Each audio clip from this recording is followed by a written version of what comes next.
చిరంజీవి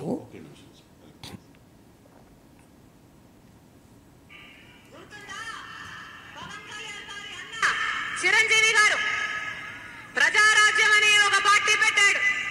ఆ తర్వాత ఏం చేశారు?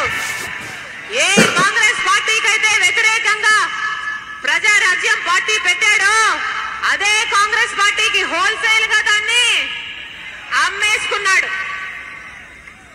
అన్నకి తమ్మునికి పోలికలు ఉంటాయి కదా. పవన్ కళ్యాణ్ గారు కూడా ఇప్పుడు జగన్కు అన్నకు చెల్లికి పోలికలు లేవు కదా. అన్నో పార్టీ చెల్లె పార్టీ. తర్వాత ఆ రోజు పవన్ కళ్యాణ్ టార్గెట్ చేస్తానికి మాట్లాడిన మాటలు ఇప్పుడు ఆ మాటలు ఆటోమేటిక్గా షర్మిల కూడా వస్తాయి. అంటే మరి ఆ రోజు చిరంజీవి అమ్మేసుకుంటే ఇప్పుడు షర్మిల ఏం చేశారన్న క్వశ్చన్ రాక తప్పదు. సో ఇలాంటి కీలకమైన ప్రశ్నలు అనివార్యంగా వస్తాయి. అయితే రాజకీయాల్లో రాజకీయ నాయకులకు ఇవేమీ మనం అనుకున్నంత ఇబ్బందికర ప్రశ్నలు ఉండవు. ఎందుకంటే ఇప్పుడు రేవంత్ రెడ్డిని కూడా అలాగే విమర్శించారు. ఓటుకు నోటు కేసు గురించి ప్రస్తావించారు. రేవంత్ రెడ్డి జైలుకి వెళ్ళారని ప్రస్తావించారు. ఇవన్నీ షర్మిల ప్రస్తావించారు. ఇప్పుడు షర్మిల రేవంత్ రెడ్డి ఒకే పార్టీలో లేరా? ఆ మాటకొస్తే షర్మిలను వైఎస్ఆర్ తెలంగాణ పార్టీ కాంగ్రెస్కు బేషరతుగా మద్దతు ప్రకటించడమే కాదు, రేవంత్ రెడ్డి ప్రభుత్వాన్ని అభినందిస్తూ బాగా పనిచేస్తుందని కూడా కితాబు ఇవ్వలేదా? అందువల్ల రాజకీయాల్లో ఇదొక సహజ పరిణామంగా వాళ్ళు భావిస్తారు. సమస్య ఏంటంటే ప్రజలు ఎలా భావిస్తారు అన్నదే క్వశ్చన్. ప్రజలు ఏ రకంగా స్పందిస్తారని. సో రాజకీయాల్లో ఒకసారి ఒక వైఖరి తీసుకుంటే మళ్ళీ అదే వైఖరి తీసుకోరు. ఇప్పుడు 2019 ఎన్నికలకు ముందు చంద్రబాబు నాయుడు జగన్మోహన్ రెడ్డి పోటీ పడి అవిశ్వాస తీర్మానాలు పెట్టలేదా? తర్వాత ఇప్పుడు ఇద్దరు పోటీ పడి బీజేపీ పట్ల విశ్వాసం ప్రకటిస్తలేరా?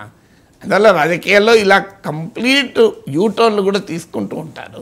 సో ఆ యూటర్న్లు తీసుకున్నప్పుడు ఒకప్పుడేమో ఎవరు పట్టించుకునే వాళ్ళకి కాదు. ఇప్పుడు సోషల్ మీడియా డిజిటల్ మీడియా వచ్చాక ఆ బయట్లు ముక్కలు కట్ చేసి విపరీతంగా ట్రోలింగ్ సర్క్యులేషన్ జరుగుతూ ఉంటుంది. పొలిటికల్ లీడర్స్ దాన్ని ఇగ్నోర్ చేస్తారనుకుంటాను నేను. వాళ్ళ పని వాళ్ళు చేసుకుంటూ పోతారు. అప్పుడు ఆ రాజకీయ పరిస్థితులు ఇప్పుడు ఈ రాజకీయ పరిస్థితులు. ఇప్పుడు నేను అసలు కాంగ్రెస్ వాదిని, కాంగ్రెస్ కుటుంబం బిడ్డను. రాజశేఖర రెడ్డి కాంగ్రెస్లోనే ఉన్నాడు, కాంగ్రెస్లోనే ముఖ్యమంత్రి అయ్యాడు. ఇప్పుడు మీరు రాజశేఖర రెడ్డిని ముఖ్యమంత్రి చేసింది ఏ పార్టీ అని అడుగుతారు. అన్న ప్రజలంతా ఏమంటారు? కాంగ్రెస్ అంటారు. ఇంకేమంటారు? రాజశేఖర రెడ్డిని రెండోసారి ముఖ్యమంత్రి చేసింది ఎవరు? ఏ పార్టీ అంటారు? కాంగ్రెస్ అంటారు.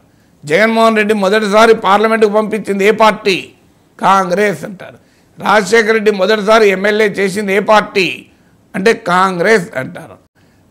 రాజశేఖర రెడ్డి ఏ పార్టీ నాయకుని ప్రైమ్ మినిస్టర్ చేస్తానన్నాడు? కాంగ్రెస్ అంటారు.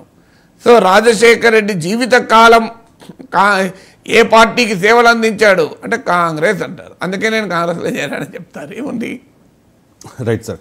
ఈ షర్మిలను ఈ వీడియోస్ రెండు ఉన్నాయి కదా సార్, అవి మెగా ఫ్యాన్స్ మాత్రమే కాదు, జన సైనికులు అలాగే YSR Congress party social media కూడా ట్రోల్స్ చేస్తూ ఉన్నారు సార్. సోషల్ మీడియాయే కానీ ఇక్కడ పార్టీ వైఖరి ఏ రకంగా ఉండిపోతుంది? షర్మిల విషయంలో వైసీపీ వైఖరి ఏ రకంగా ఉండిపోతుంది? ఒకవేళ జగన్మోహన్ రెడ్డిని అగ్రెసివ్గా షర్మిల అటాక్ చేస్తే జగన్ నుంచి కూడా అటువంటి కౌంటర్ ఊహించవచ్చు? రాజకీయాల్లో తప్పదు కదా. రాజకీయాల్లో అది అనివార్యం అవుతుంది. కుటుంబమే రాజకీయమే. నా అంచనా సాధ్యమైనంత మేరకు షర్మిలను అటాక్ చేసే పని వైఎస్ఆర్ కాంగ్రెస్ చేయదు. ఇనీషియల్గా అయితే చేయదు. ఎందుకు చేయదు అంటే అవసరం కూడా లేదు కనుక. ఎందుకంటే కాంగ్రెస్ పార్టీ నాయకురాలు ఆమె. కాంగ్రెస్ ఏమీ బలంగా లేదు. కాంగ్రెస్ పార్టీ టీడీపీ జనసేనతో కలిసి పోటీ చేస్తుందా, విడిగా పోటీ చేస్తుందా? విడిగా పోటీ చేస్తే వైఎస్ఆర్ కాంగ్రెస్కు షర్మిల పైన విమర్శలు చేయాల్సిన అవసరం కూడా ఉండదు. ఎందుకంటే అప్పుడు వైఎస్ఆర్ కాంగ్రెస్ ప్రధాన ప్రత్యర్థి షర్మిల కాదు, కాంగ్రెస్ కాదు. ప్రధాన ప్రత్యర్థి టీడీపీ జనసేన. ఒక రకంగా టీడీపీ జనసేన బీజేపీ కూటమిగా పోటీ చేసి షర్మిల నాయకత్వంలో కాంగ్రెస్ విడిగా పోటీ చేస్తే జగన్మోహన్ రెడ్డికి లాభమే తప్ప నష్టం లేదు. ఎందుకంటే ఆమె ఏ మేరకైనా ప్రభుత్వ వ్యతిరేక ఓటు చీలిస్తే, అంటే వైఎస్ఆర్ కాంగ్రెస్ అనుకూల ఓటు చీలిస్తే నష్టం. కానీ ప్రధాన ప్లేయర్గా లేనప్పుడు వైఎస్ఆర్ కాంగ్రెస్ పార్టీ అనుకూల ఓటు చీలుస్తుందా, ప్రభుత్వ వ్యతిరేక ఓటు చీలుస్తుందా అనే స్పష్టత లేనప్పుడు అనవసరంగా అటాక్ చేయరు. ఎప్పుడు అటాక్ చేస్తారంటే వైఎస్ఆర్ కాంగ్రెస్ ఓటే ఎంతో కొంత ఆమె తీసుకుంటుంది అనుకున్నప్పుడు మాత్రం అటాక్ చేస్తారు. ఎందుకంటే అది పార్టీకి నష్టం కనుక. రాజకీయాల్లో అటాక్ అనేది నష్టమైనప్పుడు మాత్రమే చేస్తారు. అప్పటిదాకా జనరల్గా విమర్శించరు, సో జనరల్గా ప్రశ్నించరు కూడా. ఇక ఇంకో ముఖ్యమైన అంశం ఏంటంటే చాలా ఎంబరాసింగ్ సిచ్యువేషన్ కూడా ఉంటుంది. ఎందుకంటే